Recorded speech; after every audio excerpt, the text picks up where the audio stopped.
Welcome to the What to Expect While Fostering and Adopting podcast show. If you're a foster mom, on the journey to adoption, already adopted, or somewhere in the middle, trying to figure out how to navigate the foster care system, wanting to grow your family through adoption, trying to balance everything, or stuck in that space of all things unknown, you're in the right place. What if there was a way to fast track your knowledge, prepare you for the good and the hard, and somebody who could answer that long list of questions I know you have? Hi friend, I'm Christine Marie, biblical mindset coach, adoptive mom, and previous foster parent of 77 children. Yep, you heard that right, 77 kiddos. I'm your host, and my goal is to help make your journey a lot easier by sharing my best tools, techniques, and skills that helped me pivot from foster care to adoption, fully surrender, and trust the process.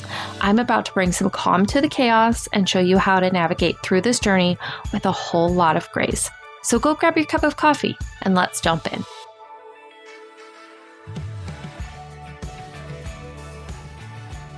Hello. I'm so excited to bring to you today another episode. And today I'm going to be introducing to you a very special guest, April Ficklin. Not only is she an adoptive mom, she's also a mom of 4 teenagers. So as a teen mom myself, we know how fun, adventurous that is. But she is also the director of an incredible nonprofit. I'm going to have her share a little bit more about that. The director of family services. So not only is she an adoptive mom, but she's also impacting the adoptive community. So April, welcome. I'm so excited. If you want to just share a little bit more about what you do in your role and what led you to adoption, that would be amazing. Absolutely. So thank you so much, Christine. I'm excited to share a little bit about my story and what God has done through our story to get me where I am, which was very unexpected. So I actually began, this adoption journey for our family back when I was a teenager. That's when I really kind of began to feel this calling on a mission trip to Providence, Rhode Island, which I think is quite a fitting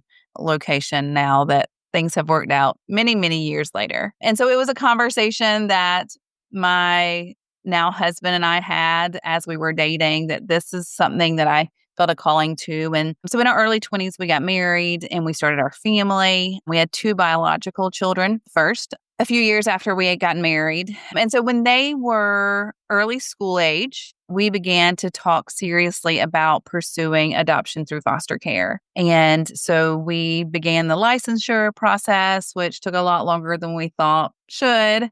And then we were eventually matched when my oldest was, I believe she was 3rd grade and my son was in 1st grade. And so we had agreed to accept a sibling pair of 2. And so we were matched with a almost 6-year-old ginger, a little boy, and a spunky 4-year-old little girl.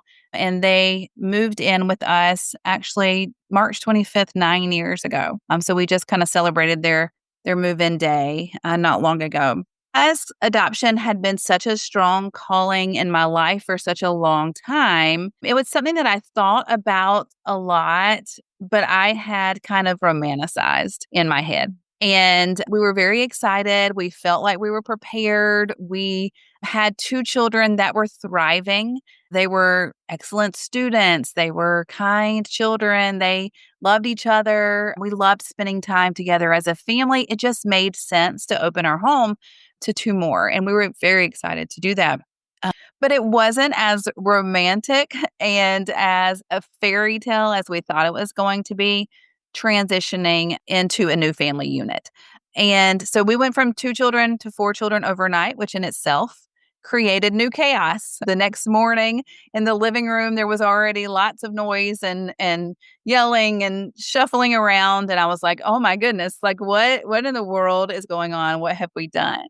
And so we fell in love very, very quickly, but we also recognized really quickly that we weren't as equipped as we thought we were to meet the needs of our children, and that our children's needs looked a lot different than we expected. And so really for the first couple of years after our family grew through adoption, we just really struggled to figure out why the parenting tools that we felt like had worked before were no longer working the way that we needed to meet the needs of our kids. And so we just found ourselves conflicted, felt like we were hitting our heads against a wall because we didn't really have any other tools in our tool set at that time. And we knew that we needed to be doing something differently. I knew as a mom that I wasn't responding the way that I wanted to as a mom, that I didn't really recognize myself as the mom I had been before and as the mom that I had envisioned I would be after the adoption. And I prayed and prayed for supernatural parenting every day. And then I'd wake up and it would be like, oh, I have wrecked this again. And so it was really, really stressful. That stress led to a lot of isolation and a lot of loneliness and a lot of frustration. And I just remember looking at the Bible on my nightstand and just thinking, I have a strong faith. I see God in all of these things that are happening, but I just don't have the strength to lift that Bible, to read those words. Like I am emotionally drained. I am physically drained. And I really clung to scriptures like in Romans that talked about the Spirit moaning on our behalf, going to God on our behalf when we don't have the words. And so I just kind of leaned into that. But I also recognized that this had become a really isolating place. And so we did get introduced to resources, to support groups, and over time began to learn new tools, to begin to find new strength and refreshment, really to begin to process our parenting and what needed to change on our end so that we could better meet our kids' needs. One quick question, Sure. just to kind of pause you there, is how long were you the foster parents before you guys adopted? Great question.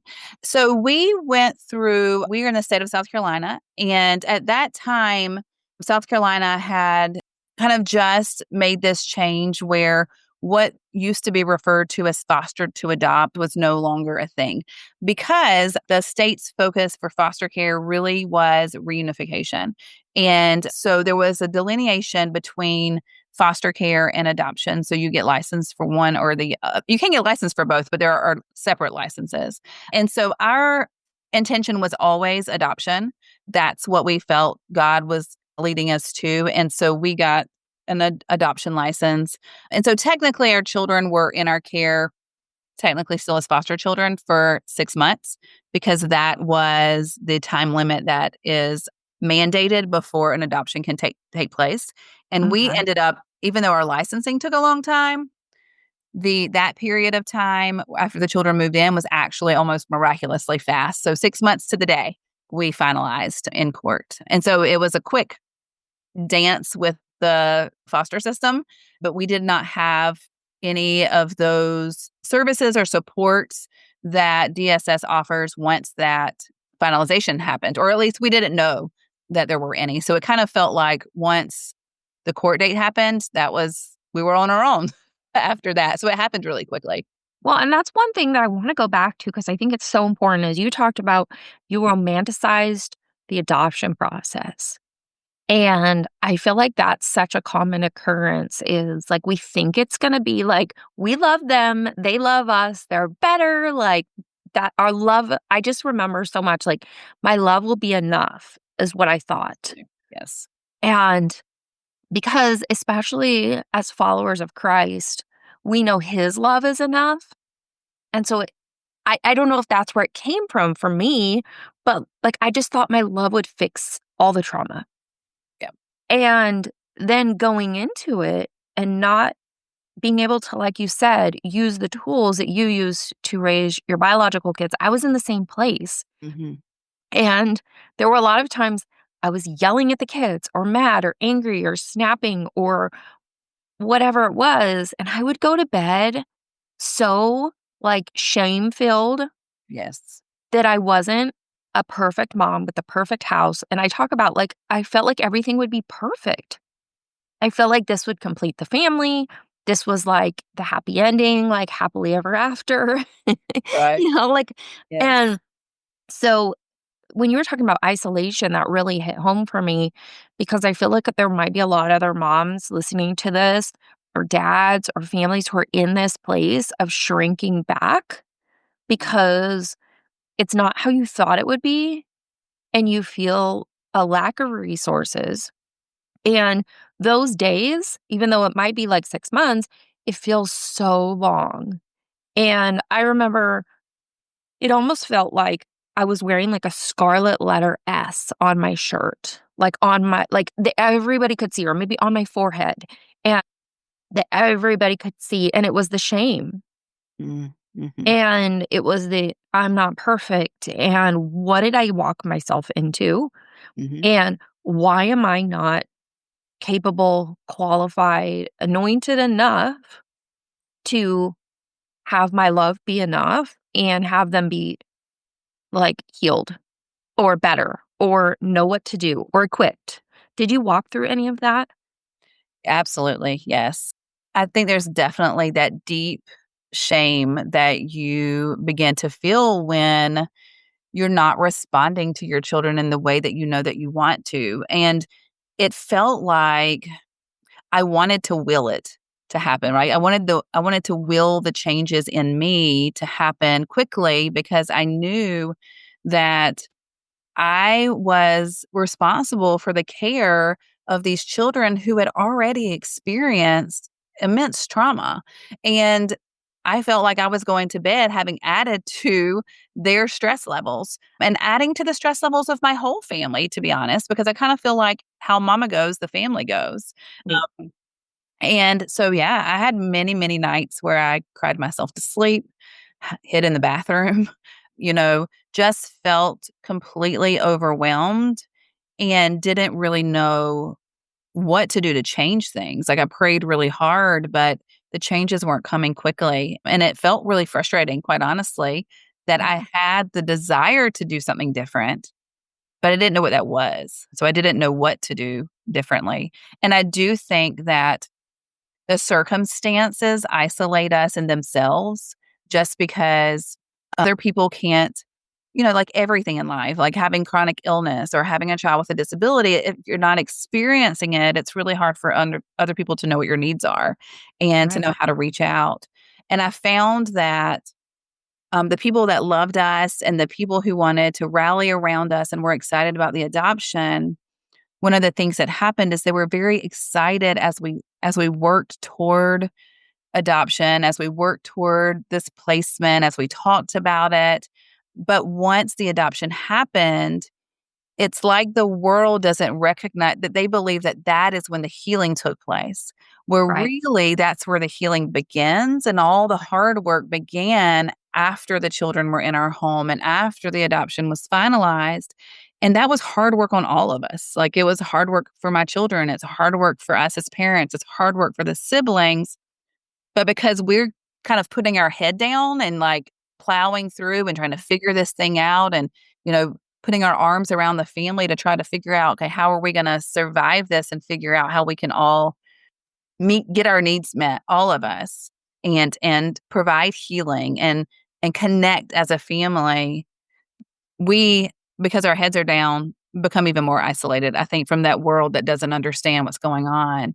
We kind of cocooned, I felt like, as a family out of necessity. And that was a hard thing for people to understand. We were saying no to things. We weren't showing up like our normal selves. And so people kind of started to back away just because I think they didn't know how to best serve us anymore. And we didn't know how to have the voice to ask. So it did Well, make and me really lonely. I feel like that's the part where the enemy starts to creep in and where he anchors into us, our minds at least, and tries to anchor into our family because he gets us away from people. He has us feeling less than. And I almost feel like there's this piece too as an adoptive mom where it's like, if you come out and say, this is really, really hard, this is not what I expected. I might have some regrets that you're less than because you feel how you feel when, as a mom, like say with our birth children, right? We'll say, like, this is really hard. And it's become such a good thing for moms to start speaking out about like even like postpartum depression, all these different Right. things, right? And it's become almost normalized. But as an adoptive parent, it's almost like it's not okay to say those things. Right. Well, and I think there's this tension too, because I understand the necessity of the redemption that adoption can bring for children, right? Like, Right. children need homes, children Right. need families, and we want people to embrace that opportunity to minister to children and that really need it. And so I want to advocate for adoption, Right. but also be able to have a voice for other adoptive parents so that they don't Right. feel alone in the hard that is this work, and to be able to ask for help that we need, right? So it was hard, and I still find that it's difficult as I have become more of an advocate, that I find that a lot of times people want those of us who are in the trenches to also be doing the advocacy, and that's a really hard place to be. We really need people coming alongside of us who can just be willing to listen and observe and then go be a voice for those of us who are really struggling in the trenches still. So, I love to advocate both for the need of adoption, but also advocate for adoptive parents and what their needs are and how churches can wrap around and how friends can meet needs so that families can get the support they need to, so that there can be healing, which can happen. We're seeing it in our home. We're seeing healing happen.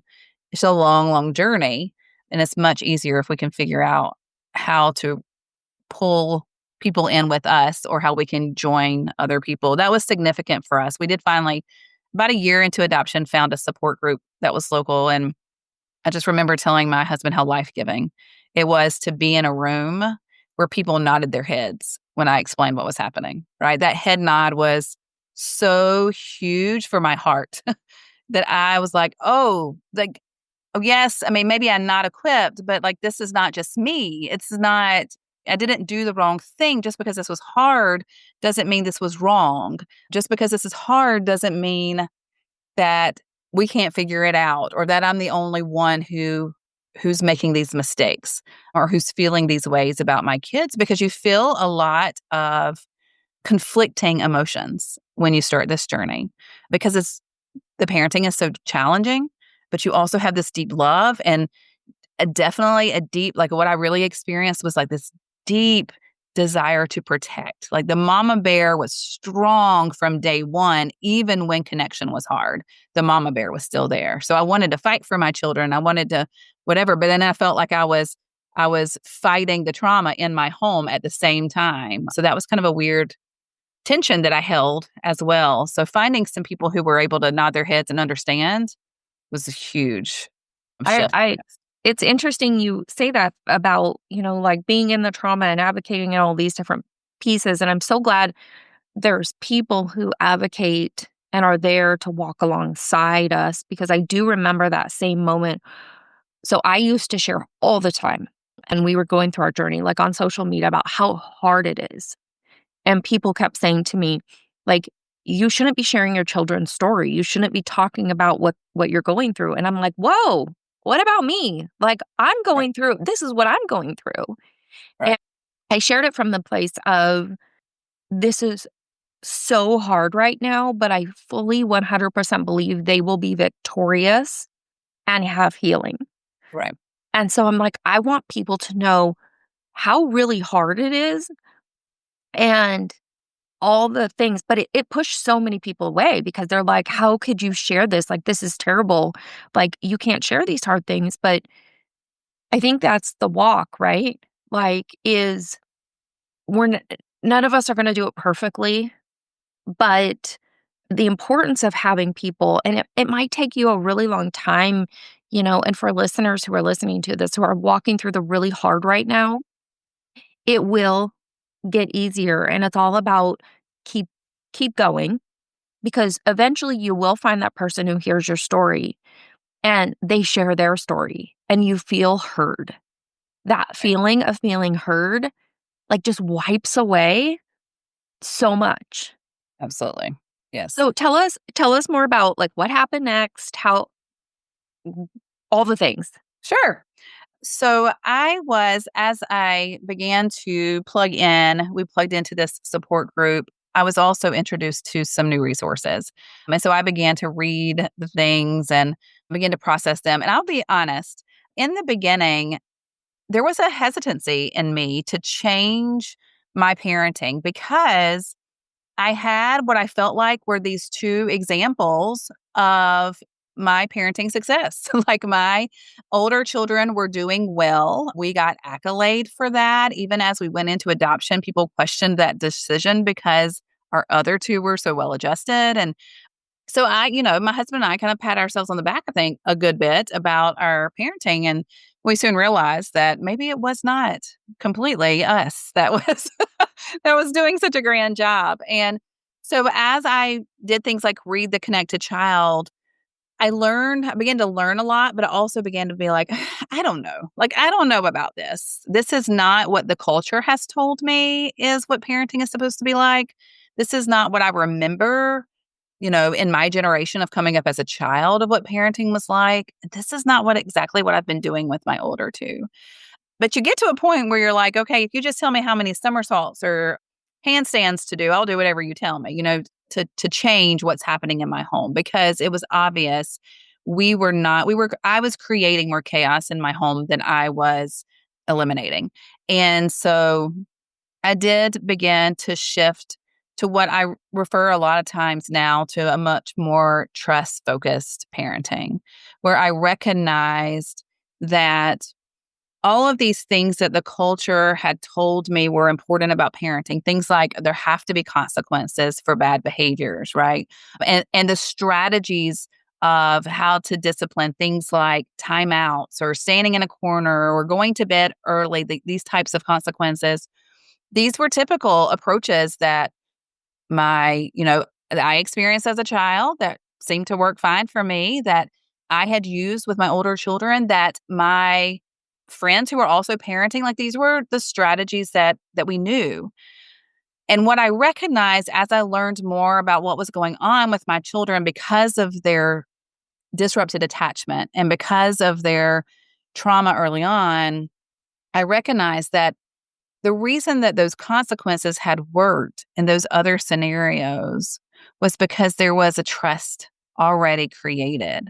And so it wasn't necessarily that consequences changed behavior. It was that relationship changed the behavior. And that's what my older children had responded to. There was an organic relationship built in trust that happened from day one. And I just didn't have the insight to think through that when my adopted children moved in, that this was a piece of the puzzle that I had to be really intentional about creating myself. So I think a lot of times in parenting, we look at the children and we say things like, I need to be able to trust you, right? So I need you to tell the truth. I need you not to be sneaky. I need you to follow the rules, and then I can trust you. And when I can trust you, I can give you privileges. I can give you independence. And so the trust becomes the responsibility of the child.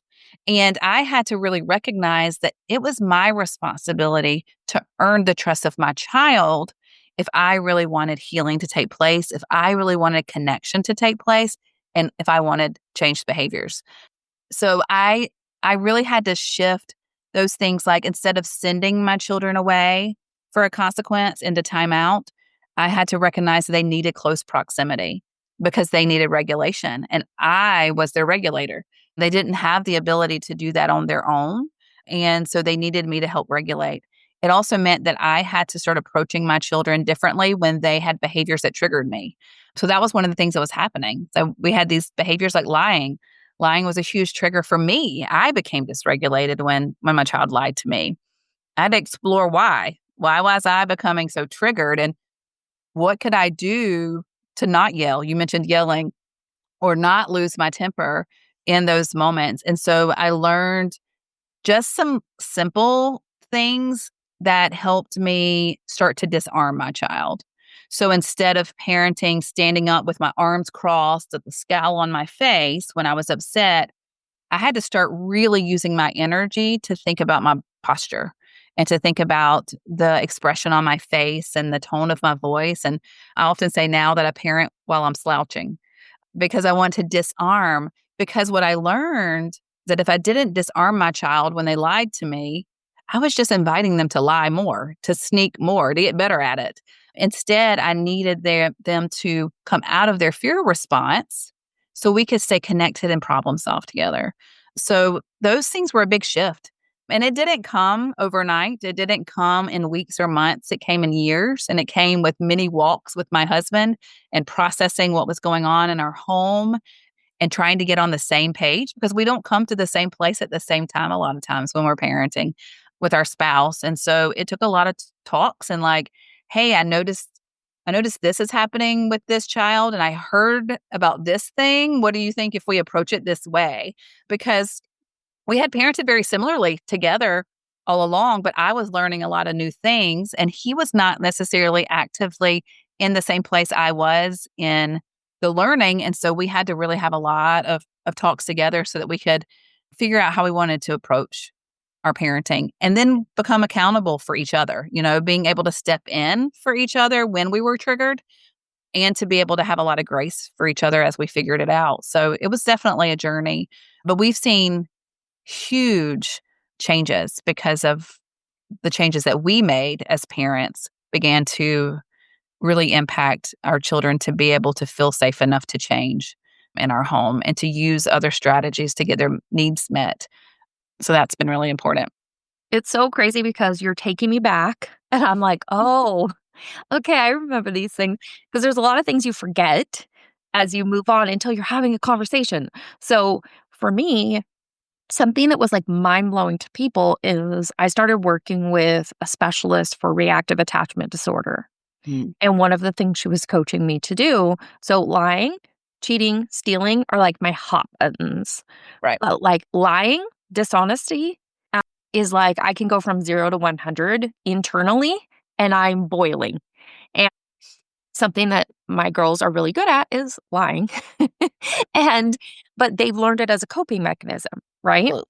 And so Mhm. for me, for them, it's not an integrity thing. For me, it's an integrity thing. Yes. And those are the pieces that we have to learn that are different. So like, I remember one day my daughter took her, like I had told her she couldn't do something and she took her bike or took her sibling's bike, or I don't even remember, and rode it down to the road and crashed it. And so my response was taking her out to ice cream and letting her get as many toppings as she wanted on it. And most people are like, even my own kids were like, what are you doing? What's wrong with you? Why would you take her to get ice cream after she just did all of this? And the thing is that she did something wrong, but I can't show her that I'm going to treat her differently based on her poor choices, if that makes sense. Mhm. Because she was still living in survival mode. Right. And so it was almost like I had to uncondition her and like reverse it Mhm. and go so over the top that Mhm. shows her like if our kids do something bad or good or whatever it is, like taking our kids to get ice cream is a normal thing parents do with their children. Right. And so I needed to show her that my love is not any less for her. Whether she does something super bad or super good, I'm still going to love her the same. And so it was doing these crazy over the top things that has her going, what is happening? Because it makes her step into her conscious brain and go, Yes. what's going on? And so there's a lot of this rewiring that needs to happen for our kids. And so it's interesting you're bringing up all these things because I because they've lived in so much trauma, they live in this survival mode for so long that they are analyzing everything around them at every moment of every day. I would say like they're almost like CIA operatives. Right. And so they know what you're going to do based on just even a little flinch of your eyelid. And so when you say, I had to parent from a relaxed posture, that was one of the biggest things I had to do is check myself. Right. So I think I'm so thankful you brought this up because I forget about all these things. It's so funny. Your story, the ice cream, reminds me. I mean, I think you're right. I think our tendency and what I recognized I was doing once I understood what was happening with my children is I was trying to punish out of them behaviors that had become adaptive. Like Right. they were important behaviors for them at a portion of their life where they needed to survive by using their wit, their dishonesty, whatever was necessary to get their needs met because they didn't have the safety of being able to use their voice in a normal way. Right. And so those behaviors then, when they come into our home, feel maladaptive because we don't think they need them anymore. But the brain doesn't just shut them off. And so we try to punish out of them these behaviors that are adaptive. And so they don't respond to punishment because the brain says these are vital behaviors for us. And so we have to have workarounds like you're talking about. We have to figure out how to rewire their brain. And your story about the ice cream makes me think about this story I had. So we sometimes still have stealing in our house, and a lot of times it happens among. I have 4 kids, so it happens among the 4, and so it's not always clear who was the culprit, and that can be a frustrating piece, right? Because I don't want to give a consequence to a child who did not do a behavior, and I want to know what the truth is, what's going on. I want us to be able to problem solve together. I want us, to be able to figure those things out, and so in this transition of my parenting, kind of figuring out, okay, these traditional things aren't working. Let me try some new things that I'm learning that's more trust focused. One of my daughters had a candy bar stolen. And so after questioning everyone, because I feel like I'm going to be an FBI, investigator in my next life. I'm Me trying to too. figure out all the things, right? Yes. And so after questioning everyone, we were not getting anywhere. We were all getting frustrated. I just said this crazy thing. And I said, okay, if whoever took the candy bar will just tell me that they took it and just confess, I'll buy everybody a candy bar, even the person who stole it. And one of my kids poked their head out and they were like, are you serious? Like, you're going to buy a candy bar for the person who took it? And I said, yep, I am. And we got a quick confession. Now, that person had the responsibility to repay what they had taken, but I candy bar. And it was one of the first steps. It felt so insane as a parenting strategy. And I know that anyone outside of my home would not have understood at all what was happening. But I knew that my best weapon against their trauma, against our, having a hard time attaching was being able to build trust. If I could build trust, that was going to be the best thing I could do. And so it was an opportunity for me to say something kind of wild and them to be able to say, is she really going to follow through on what she's saying she's going to do? And when I did, was able to give them another, yes in their trust bank of, okay, this mama is going to do what she says she's going to do. And so we've had to just constantly look for opportunities, even in weird ways and unusual ways, to say, yes, you can trust me. This is how I'm going to show it to you. And it felt a little sideways, but over time it's worked. I mean, we still have those behaviors that pop up, but they pop up less often. When they do, we can get to the truth much quicker. My children have a much stronger voice in our family, so they can ask for what they need more often without going to those behaviors as quickly. And so it can be really frustrating. We have to have a lot of times when we kind of go back to the altar moments, where my husband and I were like, but remember how it used to be? Look what has happened. Look what's changed. Look what has improved. Look how far they've come. And so in those moments that we're still getting frustrated where we think they've regressed, we can really see that we've had some wins. But building trust, just like you talked about, just kind of showing them like, I'm not going anywhere. I'm going to show up even when you use these behaviors that trigger me. You can trust me and you have a voice in this family. Those things have made a huge difference in being able to really have real attachment, real relationships, and lessen the chaos in the house, which was really important to me.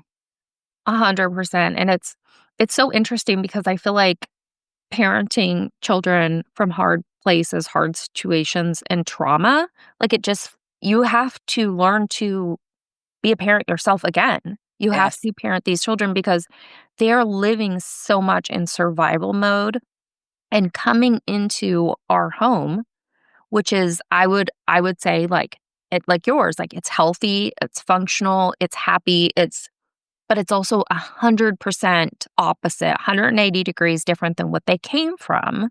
Right. So it feels broken, not correct, everything they've ever used as a survival mechanism doesn't work here. Right. So it sends them even more into chaos. Yes. And I found really that children who have lived so long in a dysregulated nervous system are comfortable in the chaos, right? So the Yeah. calm is actually really triggering for them as we try to create that for them. The more connected we try to be, the more calm that they experience, that's uncomfortable in their bodies. And so over time, we have to kind of teach them that this is a safe place to be. This is a safe feeling to have. And it's actually preferable. But in the beginning, I think they're really comfortable in that chaos. It's what they've known. And physiologically, they've had a lot of adrenaline in their body. They've had a lot of cortisol in their bodies. And so just being able to give them an environment that allows them to learn new strategies and to experience people who try to stay regulated on their, for their nervous systems, eventually they feel more comfortable in that. But I even remember watching my daughter one time finally sit and play by herself and just realizing this is an important moment because she hasn't felt comfortable enough to just not be concerned about everything that's going on, not be hyper vigilant, just be able to take some dolls and sit down and play by herself. And she was comfortable in that calm moment. But that wasn't how they came in, right? That wasn't what they brought with them. And that was hard to understand um, Yes. So for much us. so. So tell me more about what is it that you do now? You're a director of a nonprofit for family services, so you're continuing to pour in. So can you tell us a little bit more about what you do now? Absolutely. So, as I feel like I came out of some of the early adoption fog, I began to use my voice, like we talked about earlier, in advocating for adoptive families. And that led me to a connection with a woman in our state. Her name's Amy Cooper. She's the executive director of Flourishing Families of South Carolina. And she invited me into this opportunity. I wasn't looking for something professional necessarily to be doing in the adoptive world, but she was beginning to serve adoptive families all across our state. And it just was this beautiful door that opened up that allowed me to be the person I had needed years before that I didn't ever really exactly find. And so it was just one of those opportunities. There was no way I could say no to it because God had very obviously orchestrated it. And I had spent some time, reflecting on wanting to be a voice for other adoptive mamas. That had already become important to me. I had rolled around in my mind many, many times the visual of the story in Exodus where the Israelites are fighting the Amalekites and Moses is told to hold his arms up and he can't do it alone. And, he has to have Aaron and her help hold his arms up. And when he does, when they do, when he asks for that need to be met and they are there to support him, then the Israelites are successful and they are able to fight the battle and they're able to find victory. And I really wanted to be able to help hold up mama's arms so that they can find some victory. And so Flourishing Families were able to work with families who are in all levels of stress in their parenting journey. So we see kind of all of it from those who are really walking dark paths with what feel like impossible situations and a lack of resources. We just are able to be a sounding board. Or I'm able to just provide some support. So when sometimes I don't have the answers, they at least don't have to do it alone. And so that's been really significant. Also, just kind of helping me heal from those years where I was really struggling, like you talked about earlier, Christine, and that shame myself, that there is some beauty that came from those ashes of those years where I really struggled so that I can be walking alongside mamas and say, I really do know what you're feeling and to give a sincere head nod, like that. Yes, I get that. That's what's happening. So we're able to do that with families and I am able to have the honor of directing our family services program, which is we have family coaches who directly serve families in every county of our state, all across the state. We do in home visits. We do training with Trust-Based Relational Intervention and just are able to come alongside families and support them so that they can find healing and they can find hope. That's our hope for them. So, I love this. Like, it's such a beautiful redemption story. yeah. Yeah. And I just love, like, there's no other way but God that all of Right. this could have been orchestrated. And I think that's what's so beautiful. So I really want to share, like, if you are an adoptive mom or a foster mom and you're listening to this and you're in that place of shame, like, and you're carrying it all, I just want you to know you're listening to two women right now who were there at that place, who carried it all, who felt so burdened and so heavy. And like, we just weren't enough. We weren't equipped enough. We didn't know enough. We were failing. And there's a beautiful, like, just keep going, because there's a beautiful story in the end. And so if I were to ask you, what is one thing, one piece of advice that you could give to another mom who's walking the journey of adoption or foster care, what's the one piece of advice that you would share with them? That's a great question. I think probably the most important thing we can do for ourselves, which is not an easy thing, is to try to make a connection, to find someone that can at least understand a little piece of your journey, or at least who is able to be someone who can listen without judgment. Look for those people who can give you the head nods. It might be a local support group, or it might just be one other mama, or it might be someone that you find on social media, right? I mean, we do have those great resources available and we sometimes don't have it locally, but it makes a huge difference. Not everyone can solve all the problems that are happening in our home. And I can provide, and I love to do this, lots of practical tips for moms, but there's nothing like being able to find someone who can empathize and commiserate and just be available for you. So seek that out and then look for opportunities to be that when you have the capacity again for other people, because that also becomes a way for you to heal those broken parts of you, because we all have those, right? Like, none of us come into this journey perfect. Even if parenting is going well, none of us are perfect parents, and we're gonna hit a time when this gets really, really hard. And it's much harder to do if we're all alone. So looking for those connections and then being willing to be that connection can really be a huge part for your own journey and your own healing as well. I love that. And even if you're having the most difficult time, take those moments, look, like you were mentioning, like support groups, support people. Just show up at a support group. There's a lot of organizations that offer foster parent support groups. Just show up. It's going to feel super uncomfortable, super awkward. You're going to feel like you're completely alone. And I would just encourage you, as I'm sure April would, just share your story, share a little tiny bit. And because I promise that one, I get it, that one head nod, you can see it in somebody else's eyes when they understand it. Yes. It just brings this level of peace and comfort that helps you get through till the next day.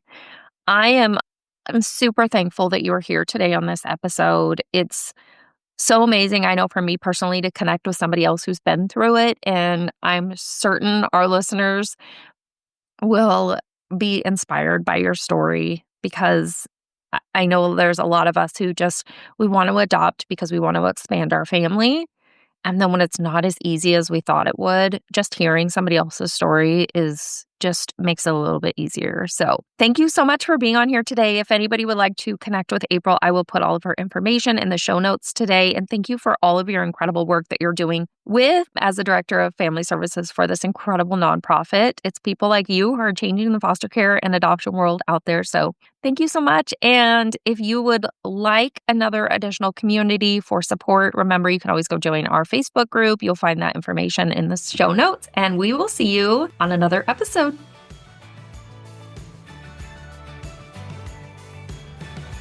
Hey friend, I hope that you loved today's episode. I pray it blessed you and helped you see that you have a friend in your corner who truly understands what you're walking through.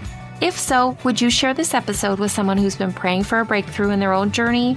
It would also bless me big time and help others to find this podcast if you would leave a review on Apple Podcasts. You can also submit your questions, topics that you would like covered, and find a community of like-minded mamas in my private Facebook group by searching What to Expect While Fostering and Adopting on Facebook. See you next time.